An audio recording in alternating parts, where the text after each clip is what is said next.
Hallelujah church, hallelujah. क्यों ना हम परमेश्वर को धन्यवाद दें आज के दिन के लिए। मैं आपको सबसे पहले बताना चाहता हूँ कि हम आज की हमारी शुक्रवार की पहली आराधना है और अब से हम शुक्रवार को भी परमेश्वर की आराधना करने जा रहे हैं। कितनी अद्भुत बात है ये, जो परमेश्वर ने हमें और एक मौका दिया कि हम उसके सम्मुख जाए और उसकी आराधना और स्तुति करें। Hallelujah church, hallelujah. क्यों ना हम परमेश्वर को धन्यवाद दें। उसके पहले मैं आपको बताना चाहता हूँ कि परमेश्वर ने आपके लिए एक मैसेज दिया है। वो मैसेज मैं आपको बताना चाहता हूँ। एक मिनट। हालेलुया। परमेश्वर आज आपसे कहता है, डर मत, क्योंकि परमेश्वर आपके साथ है। आमेन, आमेन। मैं आपके लिए एक वचन पढ़ना चाहता हूँ। वचन ऐसा कहता है, मेरे साथ निकाल लीजिए। दूसरा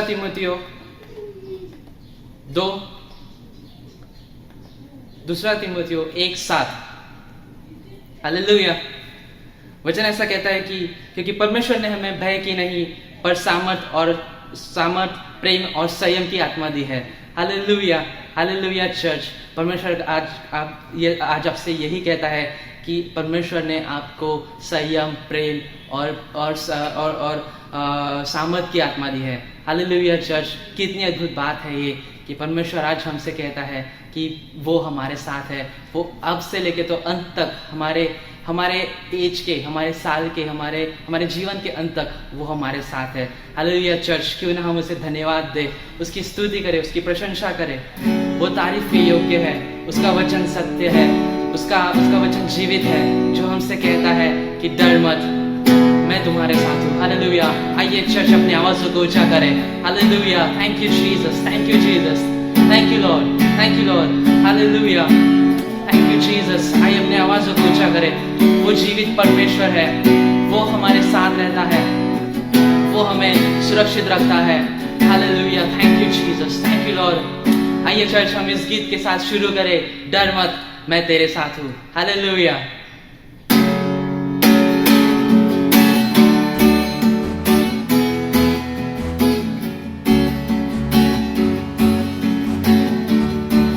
आमेन। क्या मेरे साथ? डर मत, मैं तेरे साथ हूँ। डर मत, मैं तेरे साथ हूँ। डर मत, यह कहता है प्रभु। वो डर मत, मैं तेरे साथ हूँ। डर मत, मैं तेरे साथ हूँ। डर मत, यह कहता है प्रभु।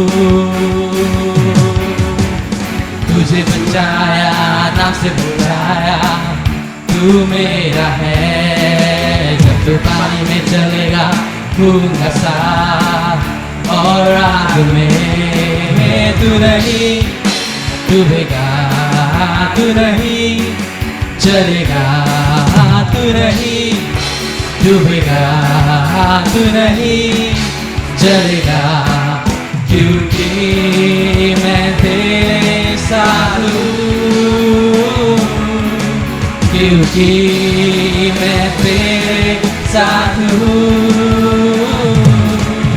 डर मत, मैं तेरे साथ हूँ। डर मत, मैं तेरे साथ हूँ। डर मत, यह कहता है प्रभु।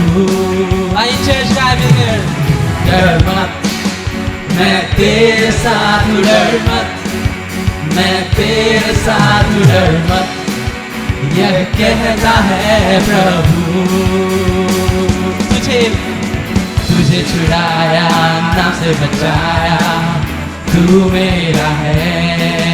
जब तू पानी में चलेगा, होगा साथ, और आग में तू नहीं डूबेगा, तू नहीं जलेगा, क्योंकि मैं तेरे साथ हूँ,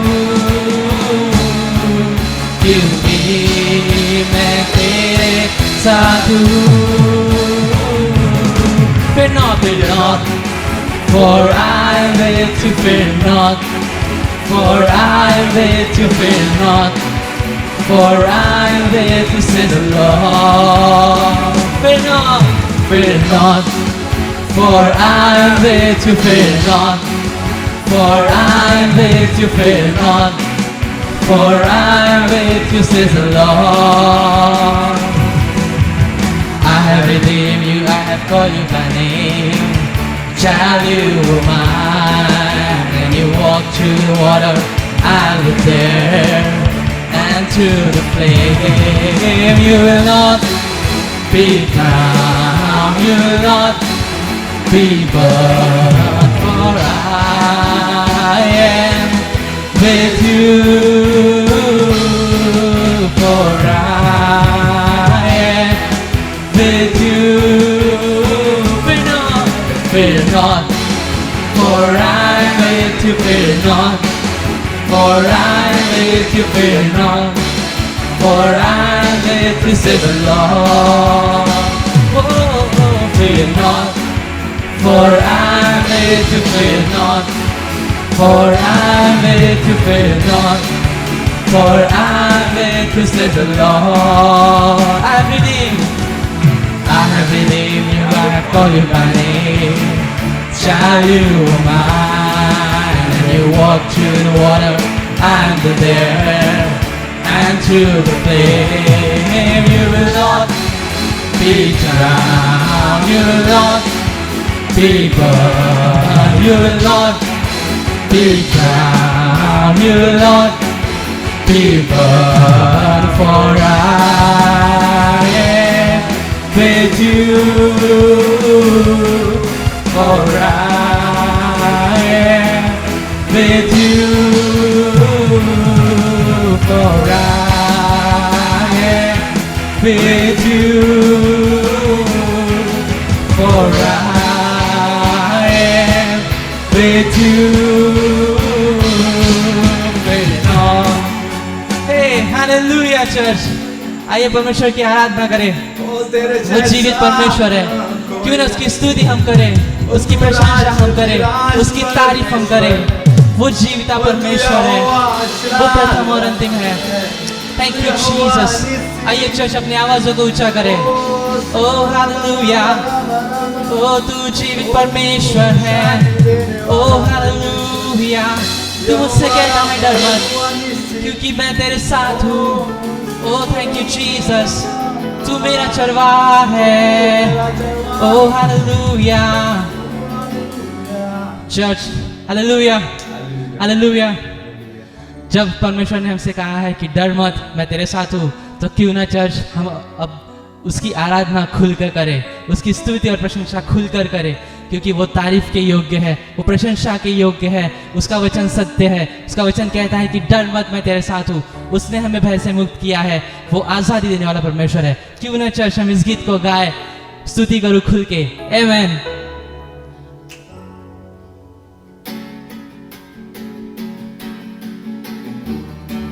आमेन। आइए चर्च ताली बजाकर, हे एक साथ ताली बजाए।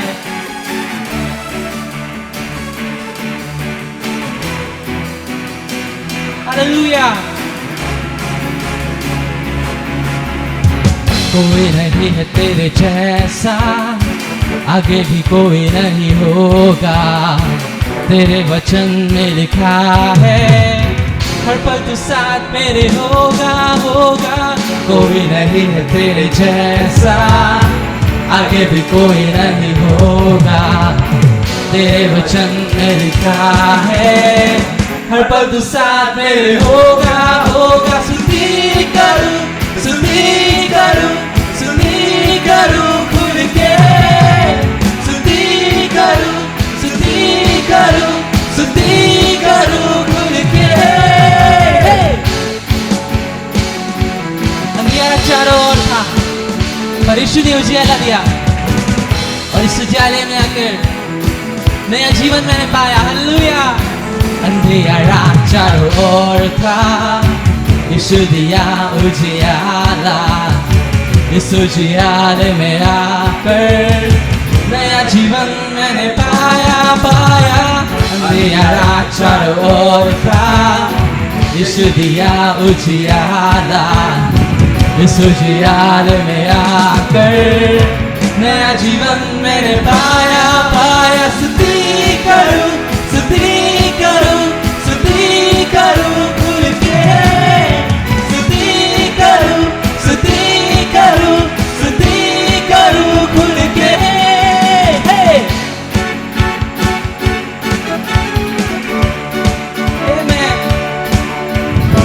जाकर एक साथ। शैतान ने मुझे, शैतान ने मुझको था जकड़ा, यीशु ने मुझे है छुड़ाया, अपना लहू बहाकर नरक से मुझको बचाया बचाया। शैतान ने मुझको था जकड़ा, यीशु ने मुझे है छुड़ाया, अपना लहू बहाकर नरक से मुझको बचाया बचाया। स्तुति करूं स्तुति करूं स्तुति करूं खुल के, स्तुति करूं स्तुति करूं स्तुति करूं खुल के, स्तुति करूं स्तुति करूं स्तुति करूं खुल के, स्तुति करूं स्तुति करूं स्तुति करूं खुल के। हालेलुया हालेलुया चर्च, क्यों से धन्यवाद दे वो जीवित परमेश्वर, उसने हमें हर बंधन से आजादी दी है, उसने हमें छुड़ाया है, उसने हमें बचाया है। क्यों उसे धन्यवाद दे।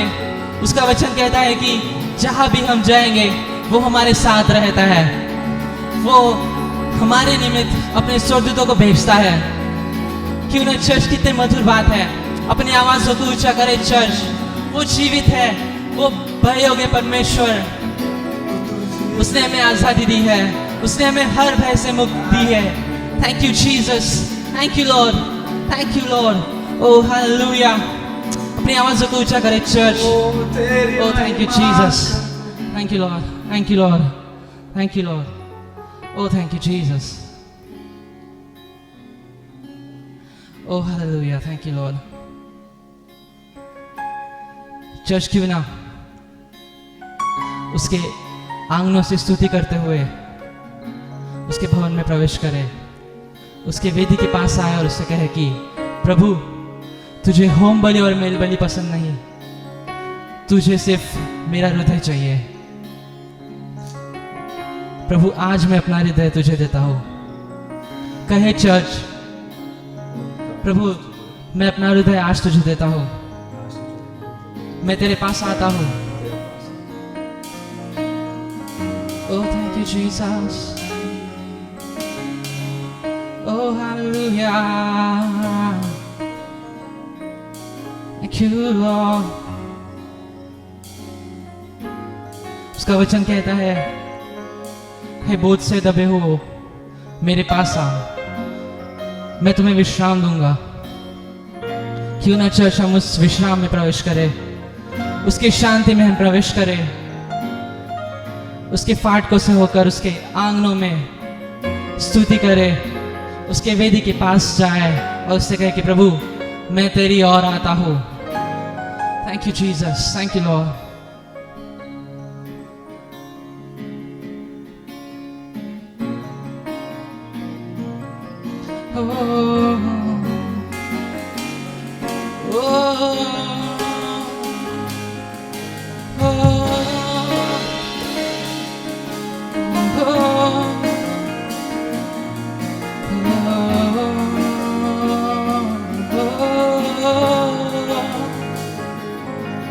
तेरे फाटकों से होकर तेरे आंगनों तक मैं आ रहा हूँ प्रभु, मुझे स्वीकार कर।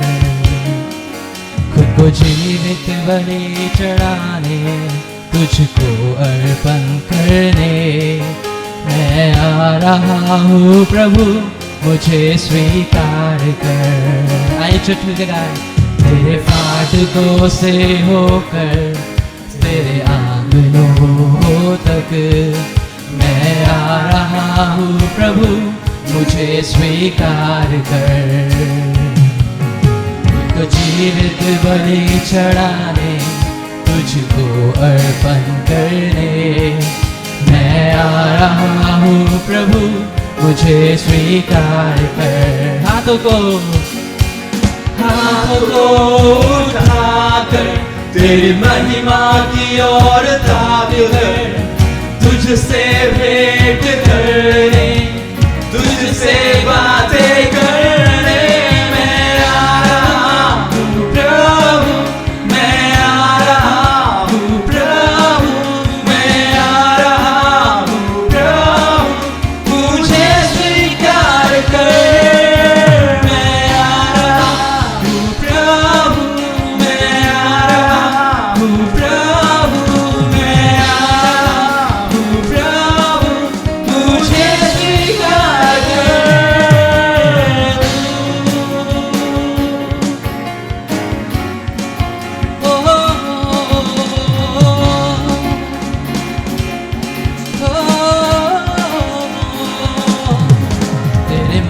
महान कार्यों का वर्णन करने यीशु मैं आ रहा हूँ प्रभु, मुझे स्वीकार कर।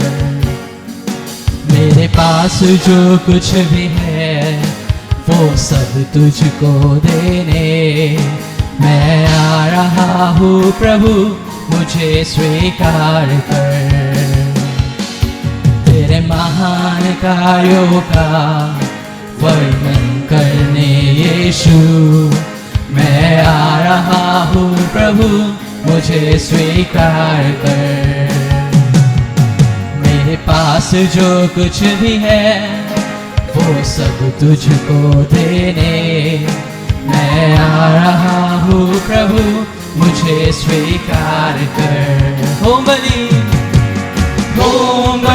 और मेरी बलि तुझे भाती नहीं, टूटे हृदय को अर्पण करने तेरी महिमा घोषित करने मैं आ रहा हूँ प्रभु, मैं आ रहा हूँ प्रभु, मैं आ रहा हूँ प्रभु, मुझे स्वीकार कर।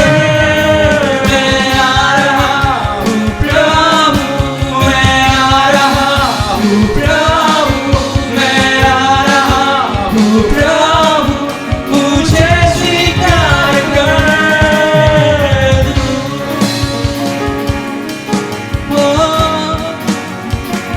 मुझे स्वीकार कर तू,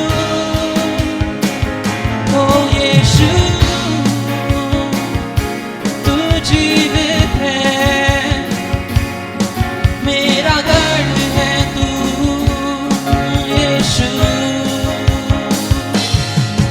मैं आ रहा हूँ प्रभु, मैं आ रहा हूँ प्रभु, मैं आ रहा हूँ प्रभु, मुझे स्वीकार कर। मैं आ रहा हूँ प्रभु, मैं आ रहा हूँ प्रभु, मैं आ रहा हूँ प्रभु, मुझे स्वीकार कर। मैं आ रहा हूँ प्रभु, मैं आ रहा हूँ प्रभु, मैं आ रहा हूँ प्रभु, मुझे स्वीकार कर। मैं आ रहा हूँ प्रभु, मैं आ रहा हूँ प्रभु, मैं आ रहा हूँ प्रभु, मुझे स्वीकार कर।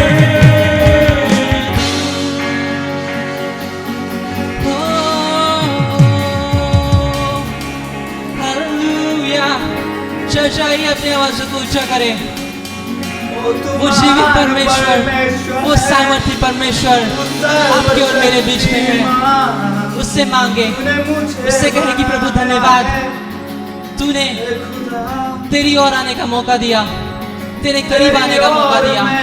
प्रभु हम तुझे धन्यवाद देते हैं, हम तुझे सराहते हैं यीशु। तू जीवित है, तू जागर है, तू मेरा स्वामी है। Thank you Jesus, thank you Lord. आइए चर्च अपने आवाज़ों को ऊंचा करें, अपने हाथों को फैलाएं, अपने बाहों को फैलाएं, उससे कहे कि प्रभु धन्यवाद, धन्यवाद यीशु, धन्यवाद, धन्यवाद तेरे कार्यों के लिए। Thank you Jesus. Oh hallelujah, thank you Lord, thank you Jesus. हाँ प्रभु, हम तेरी पनाह में आते हैं।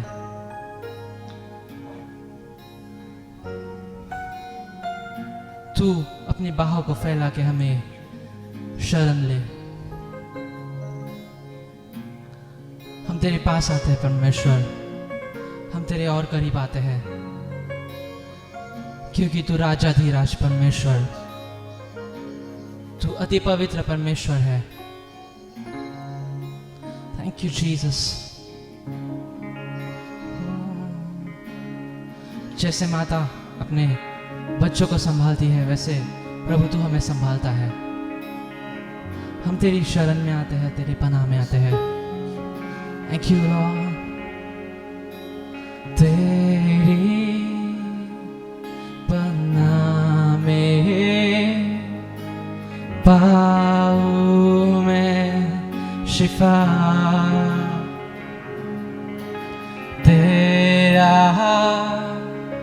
ये भवन कितना है प्यारा, तेरी पनाह में पाऊं मैं शिफा, तेरा ये भवन कितना है प्यारा, तुझको ही मैं चाहूं, तेरे बिन मैं अधूरा हूँ,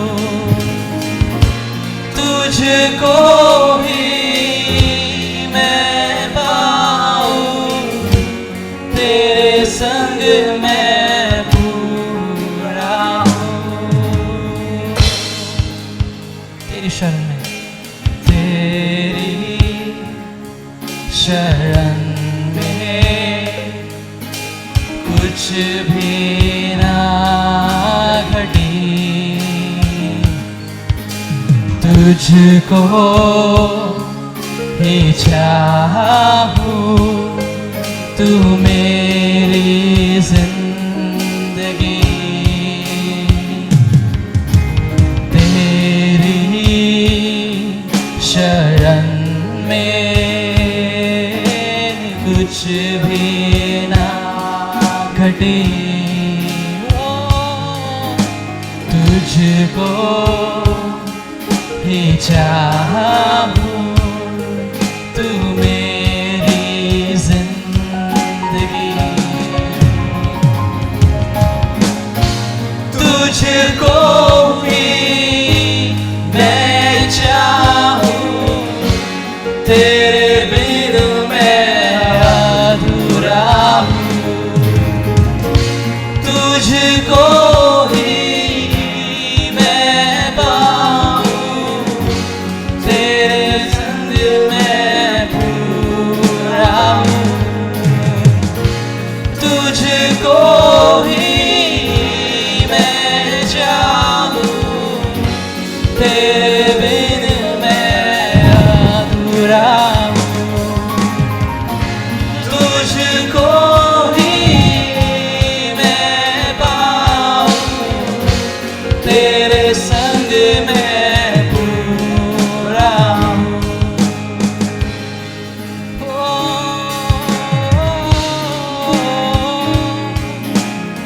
Oh yes Lord, oh thank you Jesus, तू मेरा गढ़ है, तू मेरा शरण स्थान है, तुझ में मैं पनाह लेता हूँ, तू जीवित है, तू मेरा है, ओ तेरी स्तुति करते हैं, तेरी तारीफ करते हैं, तेरी प्रशंसा करते हैं, शशा ये अपनी आवाज़ को ऊंचा करें। Oh thank you Jesus, oh la se, oh thank you Jesus, oh तुझे परमेश्वर है, oh तू योग्य परमेश्वर है, तुझे बतुआ है, oh thank you Jesus, oh hallelujah, oh thank you Lord, oh thank you Jesus, oh hallelujah,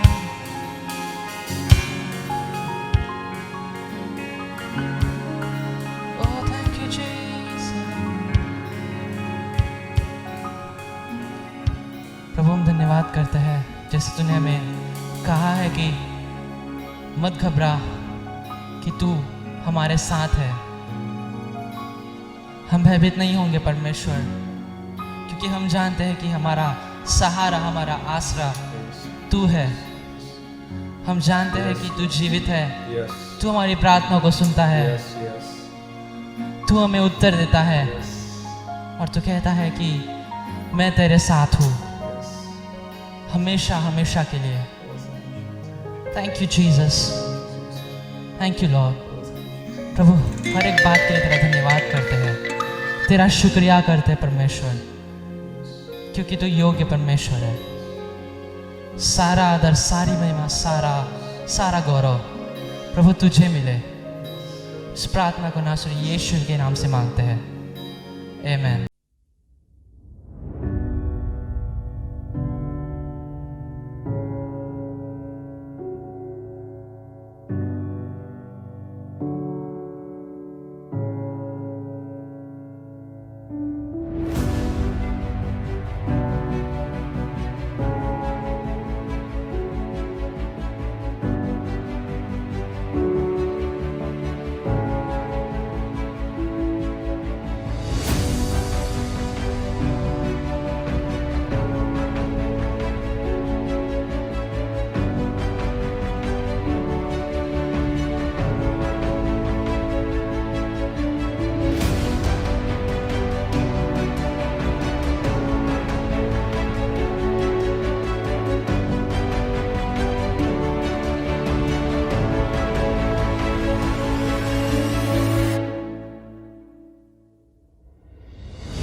क्यों ना हम अपने विश्वास के बीज को इस भवन में बोए, ताकि हम इसकी फसल हम 100 गुना काटे। हालेलुया। आप तैयार है? आप तैयार है मेरे साथ? आइए है चर्च, हम इस गीत के साथ अपनी ऑफरिंग और अपने टाइट्स को देंगे। हालेलुया। आभार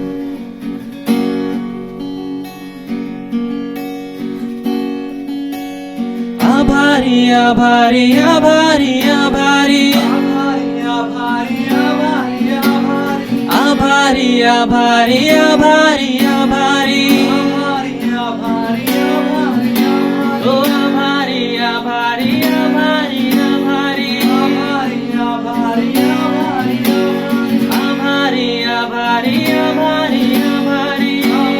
आभारी ओ हमें आभारी रे आभार मंदो इष्टा, ओ हमें आभारी रे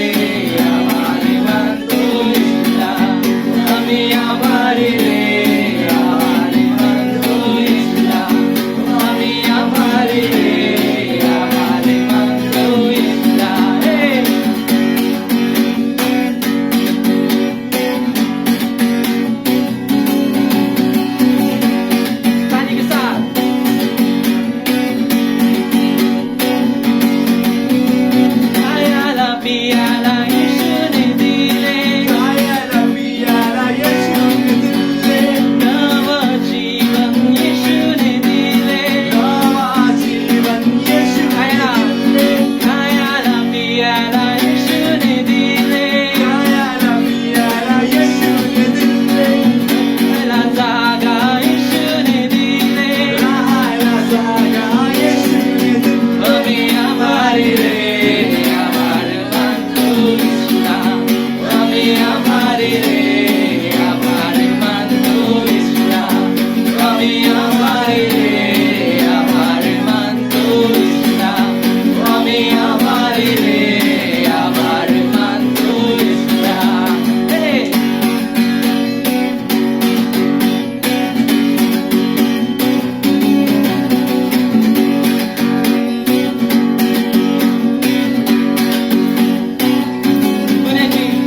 गुन्ह्याची माफी येशूने दिले, याची माफी येशूने दिले, नवं जीवन येशूने दिले, नवा जीवन येशूने दिले, गुन्ह्याची माफी येशूने दिले, याची माफी येशूने दिले, नवं जीवन येशूने दिले, नवा जीवन येशूने दिले. आम्ही आभारी रे, आभार मानतो येशूला, आम्ही आभारी रे, आभार मानतो येशूला, आम्ही आभारी रे, आभार मानतो येशूला, आम्ही आभारी रे, आभार मानतो येशूला.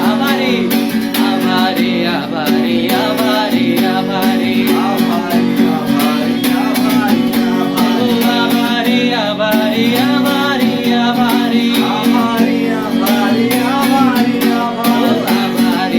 आभारी आभारी आभारी आभारी आभारी, आभारी, आभारी, आभारी.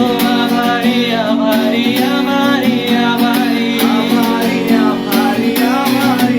आम्ही आभारी रे, आभार मानतो येशूला, आम्ही आभारी रे, आभार मानतो येशूला, आम्ही आभारी रे, आभार मानतो येशूला, आम्ही आभारी रे, आभार मानतो येशूला, आम्ही आभारी रे, आभार मानतो येशूला, आम्ही आभारी रे, आभार मानतो येशूला.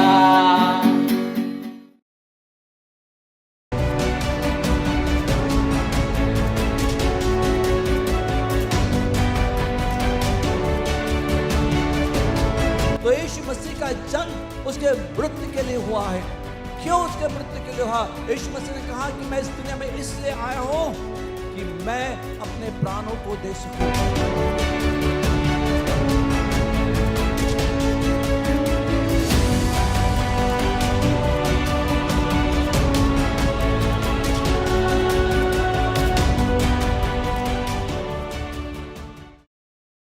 परमेश्वर का धन्यवाद हो, फिर से अब एक बार आपसे मुलाकात का समय आ गया है। और हमने अभी फ्राइडे को भी, हर शुक्रवार के शाम को 7 बजे भी हमारी आराधना की शुरुआत की है, ताकि हम आपके पास में आ सके, आपको बता सके, आपको सिखा सके, और इन दिनों में हम आपको तैयार कर सके, ताकि परमेश्वर की सामर्थ, परमेश्वर की आशीषें आपके जीवन में आए। प्रियो, हमारी यही कोशिश है, हमारी यही प्रार्थना है आपके लिए कि आप प्रभु यीशु मसीह में सिद्ध बनते जाए और आप प्रभु यीशु मसीह की पहचान में बढ़ते जाए, ताकि आपका विश्वास किसी मनुष्य पर न हो, पर आप जिसे जानते हैं उस प्रभु यीशु मसीह पर हो। और जैसे पौल कहता है कि मैंने सब कुछ उसके लिए गंवा सकता हूँ, ताकि मैं यीशु मसीह को जान सकूँ, उसे समझ सकूँ। सो हम एक आज की हमारी इस समय प्रार्थना है कि जो हमने अध्ययन शुरू किया है, शुरू करने जा रहे हैं, उसको हम निरंतर रखने वाले हैं।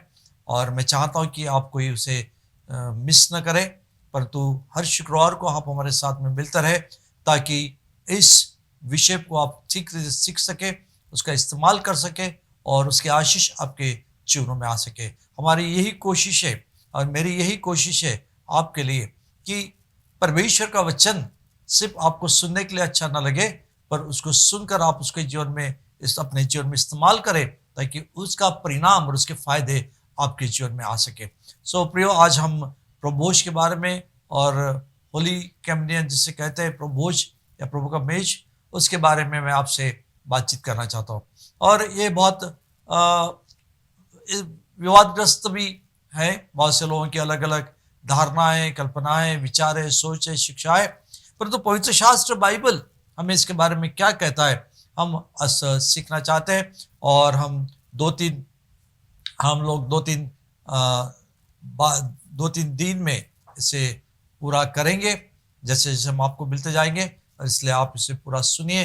निश्चय ये आपके लिए आशीष का और आपके लिए चमत्कार का कारण कहेगी।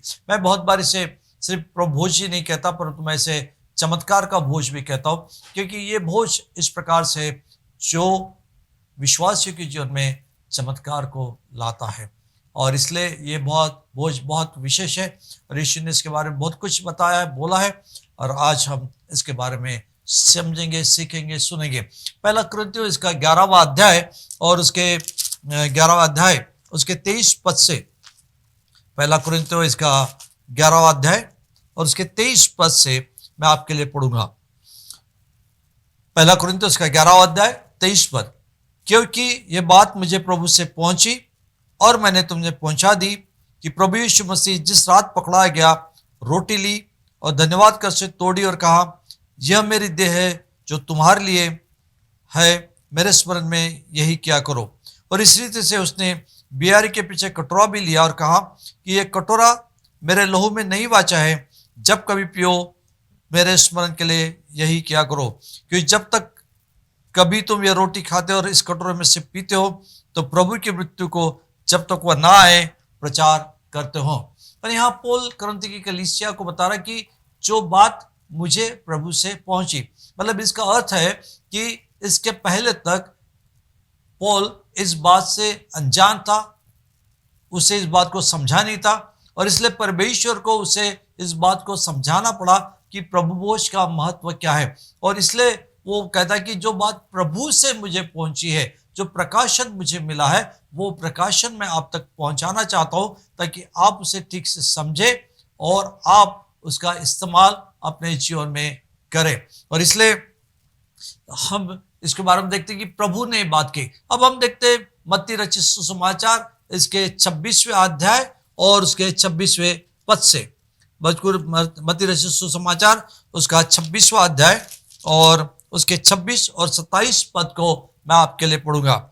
जब वे खा रहे थे तो यीशु ने रोटी ली और आशीष मांगकर तोड़ी और चेलों को देकर कहा, लो खाओ, ये मेरी देह है।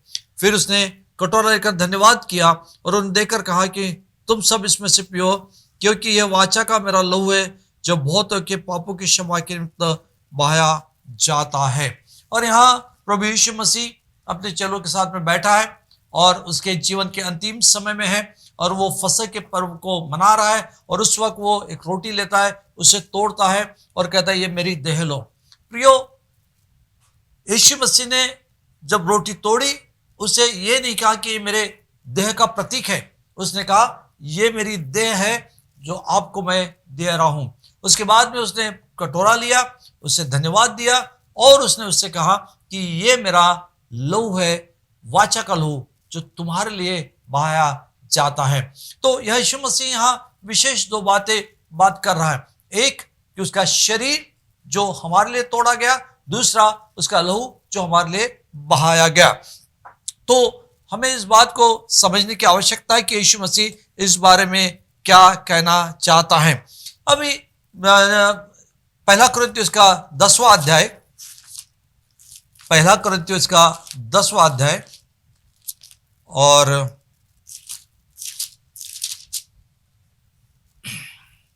उसके 16 वचन में, वह धन्यवाद का कटोरा है जिस पर हम धन्यवाद करते हैं, क्योंकि मसीह का लहू की सहभागिता नहीं, क्या वह मसीह के लहू की सहभागिता नहीं? और रोटी जिसे हम तोड़ते हैं, क्या मसीह की देह की सहभागिता नहीं? तो सर्वप्रथम अगर हम इसे देखें तो पौल कहता है कि जब हम प्रभु भोज लेते हैं, उसकी रोटी तोड़ उसका देह खाते हैं या उसका हम लहू पीते हैं, वो क्या है? हमारी परमेश्वर के साथ में सहभागिता संगति है।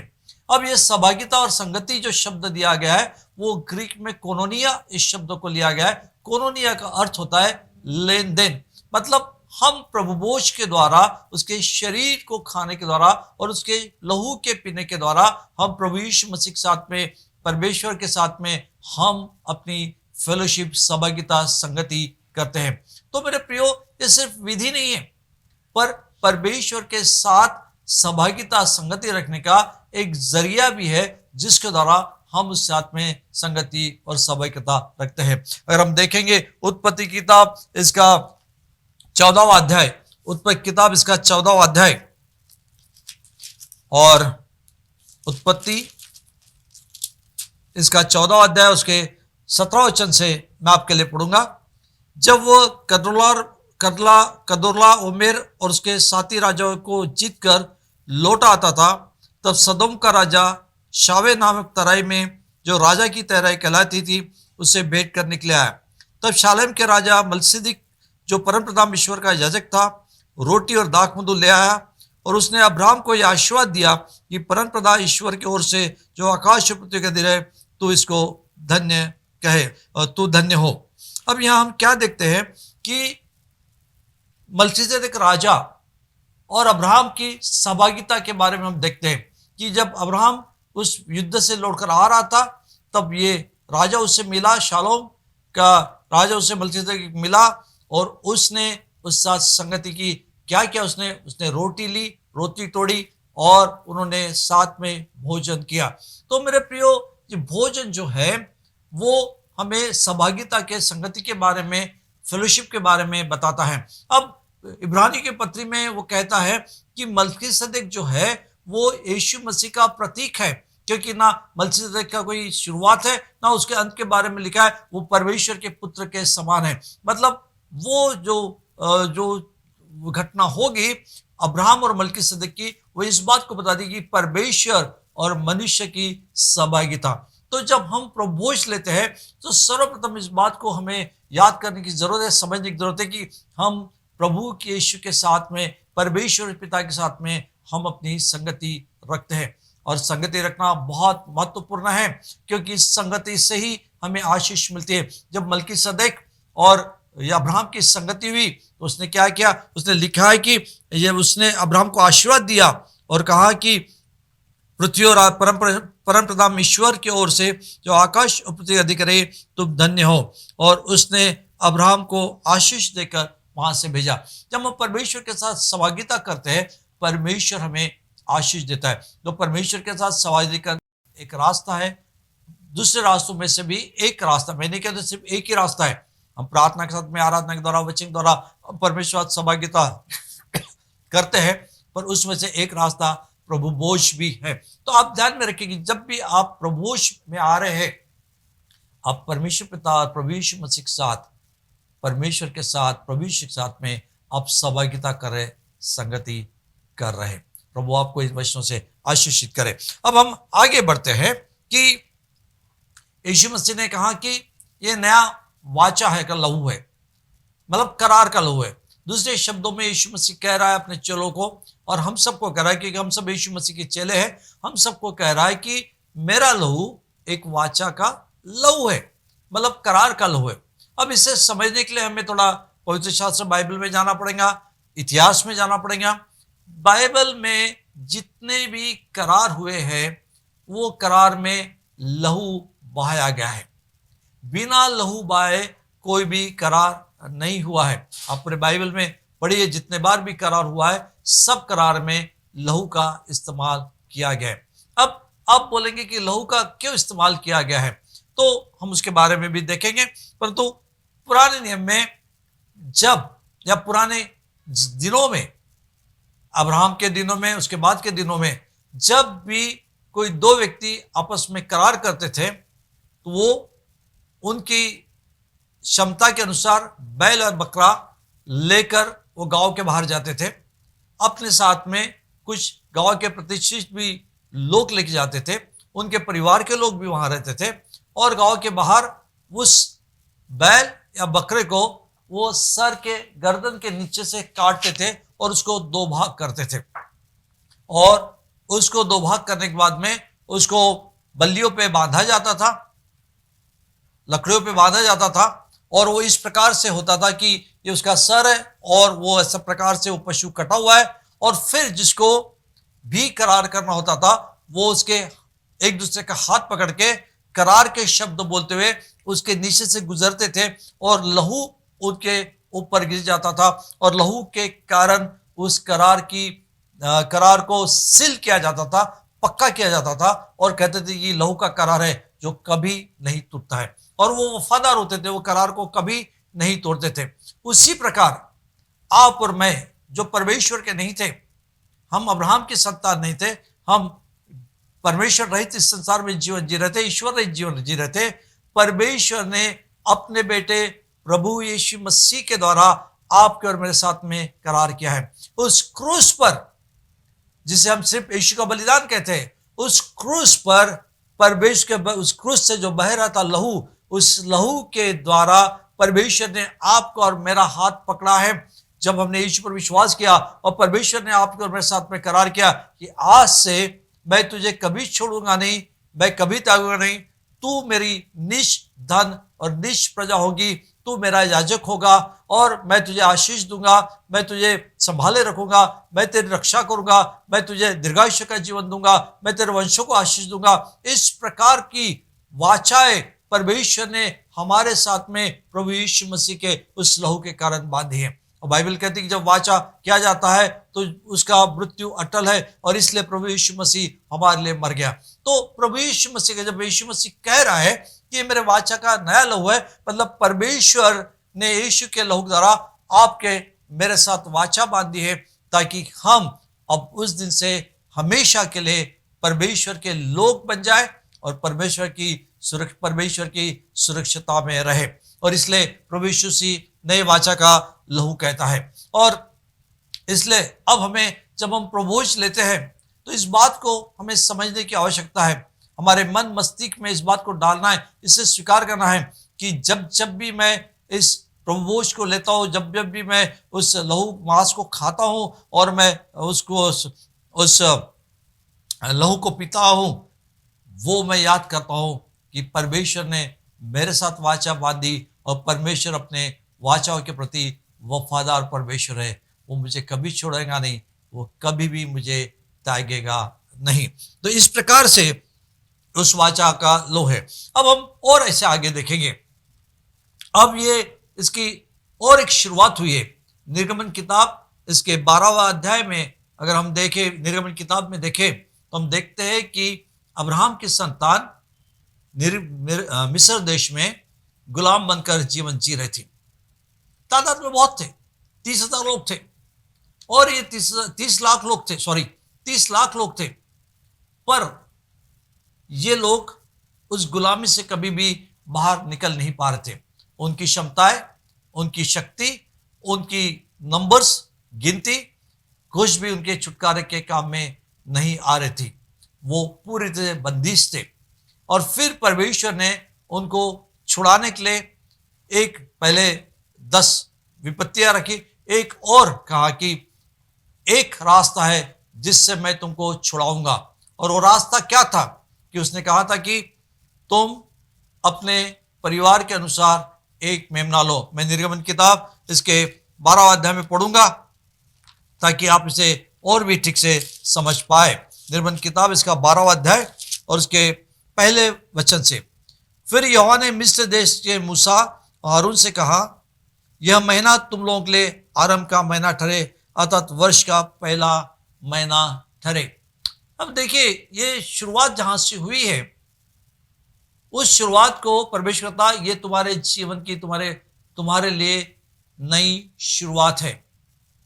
प्रियो, वो जो मिस्री कैलेंडर था उसके अनुसार नहीं था। परमेश्वर ने अपना कैलेंडर दिया और कहा कि ये तुम्हारे लिए पहला महीना, हमारे इधर जनवरी महीना पहला महीना हम कहते हैं, वैसे परमेश्वर ने उनको पहला महीना दिया। वो अप्रैल मार्च का महीना था उस मिस्र के हिसाब से, मिस्र कैलेंडर के हिसाब से। परमेश्वर कहता है ये तुम्हारे लिए शुरुआत का महीना है, ये वर्ष का आरंभ है, ये नई शुरुआत है, नई बिगनिंग है। मेरे प्रियो, जब भी हम प्रभोज लेते हैं, हमें इस बात को परमेश्वर याद दिलाता है कि मैंने नया काम तुम्हारे बीच में शुरू किया है। God has started new things in your life. नई शुरुआत, पुरानी नहीं। इसलिए दूसरा कुरिन्थियों 5वां अध्याय उसका 17वां वचन कहता है, जो कोई यीशु मसीह में है वो नई सृष्टि है, पुरानी बातें बीत गई, देखो सब कुछ नया हो गया।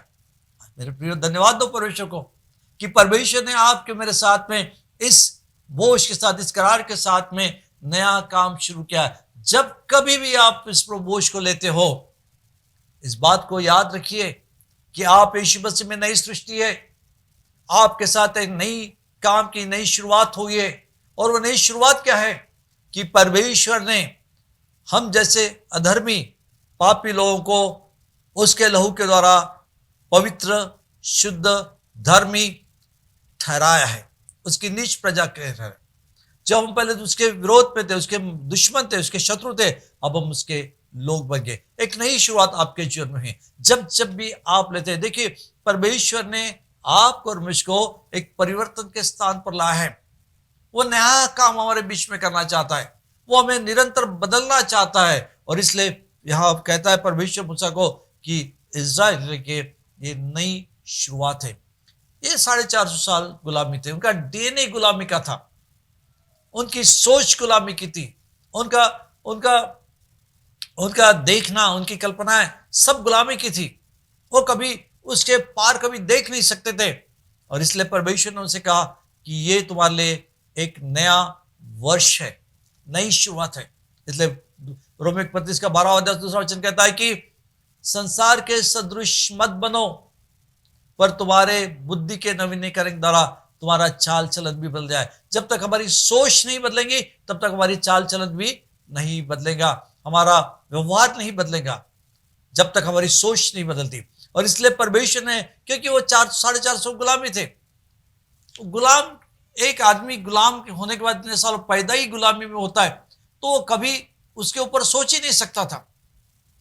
और इसलिए उन परमेश्वर को उनकी सोच बदलना था। इसलिए परमेश्वर ने उनसे कहा, ये तुम्हारे लिए नया वर्ष होगा, इट्स अ न्यू बिगिनिंग। मेरे प्रिय, आज मैं आपसे कहना चाहता हूं कि आपके जीवन में एक नई शुरुआत परमेश्वर ने शुरू की है। इसलिए जब भी आप प्रभोज लेंगे, आप परमेश्वर को धन्यवाद दीजिए कि प्रभु, मैं नई सृष्टि हूं, एक नई शुरुआत मेरे साथ में। और परमेश्वर प्रभोज के द्वारा आपको रिमाइंड करना चाहता है, आपको याद दिलाना चाहता है बार बार, ताकि हम पीछे ना पलटे, हम वापस पुराने दुनिया में न जाए, पुराने स्वभाव और पुराने सोच में न जाए, पुरानी कल्पनाओं में न जाए। इसलिए प्रभोज हमें हर बार याद दिलाता है और हमें अपने आप को याद दिलाना है कि मैं नई सृष्टि हूं और मुझे अपनी सृष्टिकर्ता के अनुसार बदलते जाना है। तो प्रभोज आपको हमेशा उत्साहित करेगा, प्रभोज आपको याद दिलाएगा कि यू हाउ टू चेंज, आपको बदलना है। आपकी सोच को, आपके व्यवहार को, आपके शब्दों को, आपकी कल्पनाओं को, आपके एटीट्यूड को आपको बदलना है। ये निरंतर होने वाली क्रिया हर एक विश्वासी के जीवन में, जो आपके जीवन में भी परमेश्वर कर रहा है। तो प्रभुवोज आपको बदलाव की स्थिति में लेकर आता है। ओके, हम और आगे बढ़ेंगे। फिर यहां लिखा है कि इज़राइल की सारी मंडली इस प्रकार से करे, इसी महीने के 10वें दिन तुम अपने पितरों के घराने के अनुसार एक पीछे एक मेमना ले रखो। यदि किसी घराने में मेमने खाने के लिए मनुष्य कम हो, तो अपने सब निकट रहने वाले पड़ोसी के साथ में पुराने की गिनती के खाने के अनुसार मेमने का हिसाब रखे। अब यहाँ दूसरी बात बता रहा है परमेश्वर मूसा को कि तुम परिवार के अनुसार आओ और पारिवारिक रीति से उसे खाओ। क्यों परमेश्वर ने परिवार के बारे में कहा? क्योंकि इज़राइल लोग उस गुलामी में, उस गुलामी के तकलीफ के कारण उनकी पारिवारिक मित्रता, पारिवारिक संबंध पूरी तरह से टूट चुके थे, पूरी तरह से। क्योंकि जिस प्रकार फिरौन और उसकी सेना इज़राइल लोगों को तकलीफ देती थी, उस तकलीफ, उस मार, उस पीड़ा, उस सजा के कारण कभी भी कोई भी व्यक्ति अपने परिवार के लोगों की मदद नहीं करता था।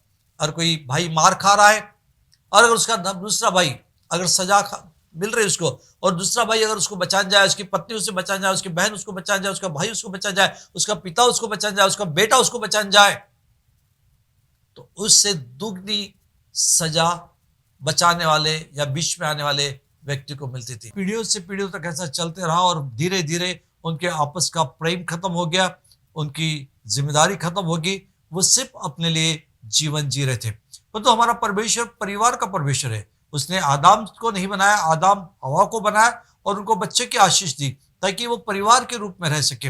और परमेश्वर ने परिवार को आशीष दी है।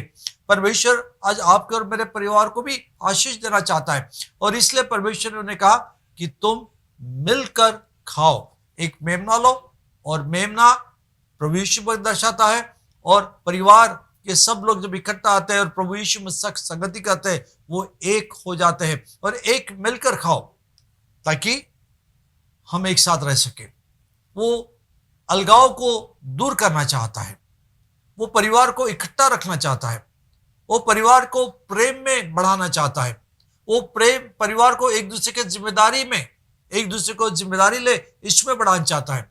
वो परिवार के लोग एक दूसरे को बेहतर बनाने में लग जाए, इसको बनाना चाहता है। वो स्वार्थी या सेल्फ सेंटर्ड नहीं बनाना चाहता। और इसलिए प्रभुभोज जब हम लेते हैं, दो प्रकार की बातें होते हैं। एक हमारा परिवार, शारीरिक परिवार, एक हमारा आत्मिक परिवार। शारीरिक परिवार मतलब जिससे हम माँ बाप से पैदा हुए, वो भाई बहन, भाई बच्चे, माँ बाप, ये सब मिलकर एक परिवार, जहां परमेश्वर एकता लाना चाहता है और जहां परमेश्वर प्रेम लाना चाहता है, जहां परमेश्वर एक दूसरे की जिम्मेदारी को उठाना चाहता है, एक दूसरे को बेहतर समझना चाहता है, ताकि हम सब जब इस प्रकार से प्रेम करें तो लोग जाने कि परमेश्वर ही प्रेम है और हमारा परमेश्वर कितना भला है। उसी प्रकार कलीसिया को भी परमेश्वर चाहता है। वो कहता है कि हम कलीसिया एक चित्त, एक मन होना चाहिए, एक विचारों के होना चाहिए, एक दूसरे के प्रति जिम्मेदार होना चाहिए। प्रियो, आज भी जब अरबी लोग जब किसी की रोटी में से तोड़कर खाते हैं, वो उसके लिए जिम्मेदार होते हैं, वो उसके सामने खड़े होते हैं, उनकी परेशानी में, उनके तकलीफ में, उनके संकट में वो हमेशा उनके साथ मदद करने के लिए खड़े हो जाते हैं। वो कहते हैं कि ये मेरी जिम्मेदारी है। उसी प्रकार प्रियो, जब हम पारिवारिक रीति से खाते और पीते हैं, हम एक दूसरे की जिम्मेदारी उठाते हैं। कलीसिया में भी हम एक दूसरे की जिम्मेदारी उठाते हैं ताकि कलीसिया के हर एक व्यक्ति बेहतर बनते जाए और हम एक पवित्र प्रेम में और पवित्र एकता में हम एक होते जाए। प्रियो, भजन संहिता 133 कहता है कि परमेश्वर एकता में अभिषेक देता है, परमेश्वर एकता में अलौकिक काम करता है, परमेश्वर एकता में चमत्कार करता है, परमेश्वर एकता में सदा की आशीष देता है। वो आपके और मेरे जीवन में, हमारे कलीसिया में, हमारे परिवारों में चमत्कार के काम करना चाहता है, पर कब? जब हम एक हो जाए। और इसलिए पत्रियों में देखिए, वह पौल हमेशा कहता, मैं चाहता हूं तुम सब लोग एक मन, एक चित्त, एक विचार के हो। कैसे हो पाएंगे? हम अलग अलग परिवार के लोग हैं, अलग सोच है, अलग हमारे दर्शन है, हमारे काम है, हमारी हॉबीज है, पर जब हम प्रभुभोज में आते हैं, जब हम प्रभुभोज लेते हैं, परमेश्वर की पवित्र आत्मा अद्भुत रीति से हमारे सोच को बदलना शुरू करती है और हम एक दूसरे के साथ जिम्मेदारी के साथ जीवन जीना शुरू करते हैं। और इसलिए मेरे प्रियो, प्रभुभोज जो है वो जब भी आप लेते हैं, इस बात को हमेशा याद रखिए कि वो एकता के बारे में बोलना चाहता है, वो जिम्मेदारी के बारे में बोलना चाहता है वो प्रेम के बारे में बोलना चाहता है, वो एक दूसरे को बेहतर बनाने के बारे में बोलता है, ताकि हम सब कोई प्रभु यीशु मसीह में, उसकी पहचान में, उसके सामर्थ में, उसके अभिषेक में, उसके आशीषों में, उसके आत्मा में बढ़ते जाए और परमेश्वर की महिमा करते जाए। और इसलिए जब प्रभु जब भी आप लेंगे, आप हमेशा ये दुआ कीजिए, हमेशा अंगीकार कीजिए कि प्रभु तेरी एकता हमारे परिवारों में, हमारे कलीसिया में सदा बनी रहने दे। और मैं यकीन से कहता हूं कि क्योंकि परमेश्वर चाहता है कि हम एकता में बने रहे, चाहे कलीसिया हो चाहे परिवार हो, और इसलिए परमेश्वर ने इस प्रभुभोज को दिया है। और मैं यकीन के साथ कहता हूं कि जब हम इसे समझदारी के साथ लेंगे, विश्वास के साथ लेंगे, सच्चाई के साथ लेंगे, इसके प्रकाशन के साथ लेंगे, परमेश्वर प्रतिदिन एक परिवर्तन हमारे बीच में लाएगा, एक पवित्र आत्मा का प्रेम का बंधन हमारे बीच में लेकर आएगा, एक पवित्र आत्मा के प्रेम से हमको एक दूसरे प्रति भर देगा और हम ईश्वरीय प्रेम से जीवन जीना शुरू कर देंगे। जैसे परमेश्वर ने कहा कि उस बाइबल कहती है कि परमेश्वर हमसे प्रेम किया, वो एक ईश्वरीय प्रेम था जिसे उसने दे दिया। वैसे ही जब हम प्रभु भोज लेंगे, हम पवित्र आत्मा के द्वारा ईश्वरीय प्रेम से भरते जाएंगे, ताकि जो हम देने के बारे में सोचे, उठाने के बारे में सोचे, आशीष देने के बारे में सोचे, दूसरे की उन्नति के बारे में सोचे, दूसरे को सिद्ध बनाने के बारे में सोचे, दूसरे की मदद करने के बारे में सोचे, एक प्रेम के बंधनों में हम सब बन जाएंगे और परमेश्वर की महिमा इस प्रेम के द्वारा, इस बंधन के द्वारा, हमारे एकता के द्वारा इस संसार में प्रकट होंगे। यीशु मसीह कहा, जब तुम एक हो जाओगे तब संसार जानेगा कि तुम मेरे चेले हो। और इसलिए प्रभोज हमारे पारिवारिक एकता को लाता है, प्रभोज हमारे कलीसिया के एकता को लाता है। संसार में जाने कितने परिवार है जो भाई भाई में फूट है, भाई बहन में फूट है, एक दूसरे बात नहीं करते, एक दूसरे गुस्सा करते, नफरत करते, प्रॉपर्टी के लिए, इसके लिए, उसके लिए, कुछ बुरा लगा उसके लिए, सब प्रकार की अलगावपना आया है। परंतु परमेश्वर का धन्यवाद हो, उसने अपने बेटे के लहू को और अपने बेटे के शरीर को हमारे लिए दिया, उससे साथ हम संगति करें और हम बदलते जाए। प्रियो, आज हम यही रुकेंगे और इस साथ में कि हम एक नई शुरुआत परमेश्वर हमारे जीवनों में करना चाहता है और परमेश्वर हमें प्रतिदिन परिवर्तित करना चाहता है। हम यीशु मसीह में नई सृष्टि बन चुके हैं और प्रभु हमें प्रतिदिन बदलते जा रहा है। और इसलिए प्रभु यीशु में जब जब भी तुम मिलो तब मेरे स्मरण में किया करो। क्या स्मरण? कि परमेश्वर हमें नई सृष्टि बना कर रखी और हमें परिवर्तित होते जाना है। दूसरी बात कि हमारी पारिवारिक एकता में परमेश्वर आपको और मुझको रखना चाहता है। परमेश्वर करे कि जब भी आज प्रभु भोज ले, ये बातें आपके परिवार में, आपके जीवन में, आपके कलीसिया में पूरी होना शुरू हो जाए। हम और भी इससे मिलेंगे, हमारी ये सीरीज चलते रहेंगी। मैं अगले शुक्रवार को फिर आपसे मिलूंगा, फिर आपसे बात करूंगा और हम लगातार आपको प्रभु भोज के बारे में सिखाते रहेंगे ताकि आप उससे पूरी तरह समझे। और मैं कहता हूँ कि जब आप इसे समझ जाएंगे, ये भोज आपके लिए एक चमत्कारिक भोज होगा, परमेश्वर की महिमा को, सामर्थ को, चमत्कार के कामों को प्रकट करने वाला होगा। मेरे पास कई गवाहियां भी है, मैं गवाहियों के साथ आपको इसे बताते जाऊंगा ताकि आप सीखे, समझे, स्वीकार करें और आशीष पाए। प्रभु बड़ी आपको आशीष दे। प्रभु की आत्मा का अनुग्रह आपके साथ सदा बना रहे। परमेश्वर की शांति आपके जीवन में है। और जब तक हम शुक्रवार तक नहीं मिलते, परमेश्वर की आत्मा और उसके स्वर्गदूत और उसका लहू आपकी निरंतर रक्षा करते रहे और पवित्र आत्मा आपकी अगुवाई उसके मार्गों में करते हैं। जो सुना उसको समझने के लिए परमेश्वर आपके साथ मदद करे। यही प्रार्थना के साथ, इस प्रार्थना के साथ यीशु के नाम से इस प्रार्थना को मांगता हूं। प्रभु आपको आशीष दे। आमीन और आमीन।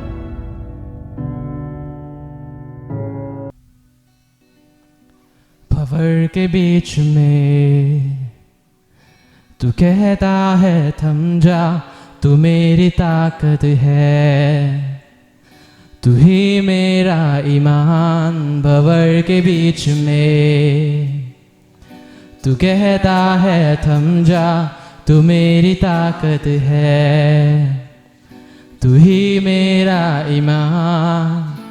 बीते कल में तू साथ मेरे था, आज भी मेरे साथ है खड़ा, आने वाले कल में भी होगा। उठते हुए उफानों में तू ही मेरी चट्टान, बढ़ती हुई लहरों पे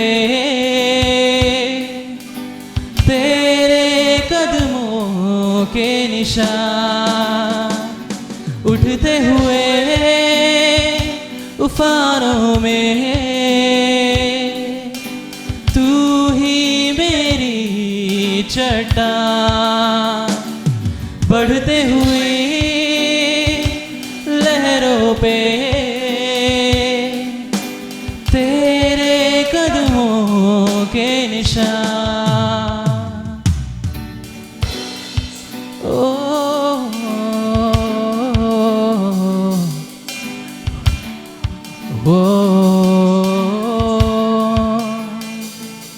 बीमारियों में तू कहता है उठ जा यहोवा राफा, तू ही मेरी शिफा। बीमारियों में तू कहता है उठ जा यहोवा राफा, तू ही मेरी शिफा। बीते कल में तू साथ मेरे था, आज भी मेरे साथ है खड़ा, आने वाले कल में भी होगा। उठते हुए उफानों में तू ही मेरी चट्टान, बढ़ते हुए लहरों पे तेरे कदमों के निशान, उठते हुए उफानों में तू ही मेरी चट्टान, बढ़ते हुए लहरों पे तेरे कदमों के निशान।